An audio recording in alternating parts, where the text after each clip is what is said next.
ആളെ തമ്പി സാറിന്റെ വീട്ടില് കോൺക്രീറ്റ്. എന്നാ മറ്റന്നാ വന്നാ മതി. മറ്റന്നാ ഒട്ടും പറ്റത്തില്ല. ബ്ലോക്ക് ഓഫീസിലെ രവിയണ്ണ ഇല്ലേ, അങ്ങേരെ വീടിന്റെ തറ കോൺക്രീറ്റ് ചെയ്യണോ. എന്നാ നിങ്ങൾ വരണ്ട. വരണ്ട്. അപ്പൊ ഞാൻ പിന്നെ നിന്നെ എങ്ങനെ കാണും? യോ വരാതിരിക്ക എന്തെങ്കിലും ചെയ്യണ്ട സുനിയേട്ടാ. അല്ല ഗിരിയ പോവല്ലേ? എന്താ? പണ്ടാരത്തോട്ടിലെ കുറിണിയപ്പച്ചീര വാള വയറ്റു പൊങ്കാലയ്ക്ക് അമ്മച്ചിയൊക്കെ ചെന്നപ്പോഴേ ഇത് ഇന്നെങ്ങാനും പറഞ്ഞു തീരുവോ? പറയട്ട്, ബന്ധുക്കളെല്ലാം കൂടെ ഒരേ കശാപ്പിശ. അത് വേറൊന്നും അല്ല, സുനി ഇങ്ങനെ നടന്നാ മതിയാ ഒരു കുഞ്ഞിക്കാലൊക്കെ കാണണ്ടേന്ന്.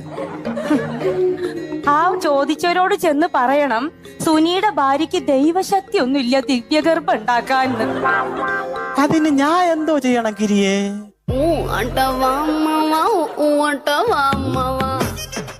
ചേട്ടപ്പ എന്തിനു പോണ്? പണി ചെയ്യാൻ പോണ്. പണി ചെയ്യണം.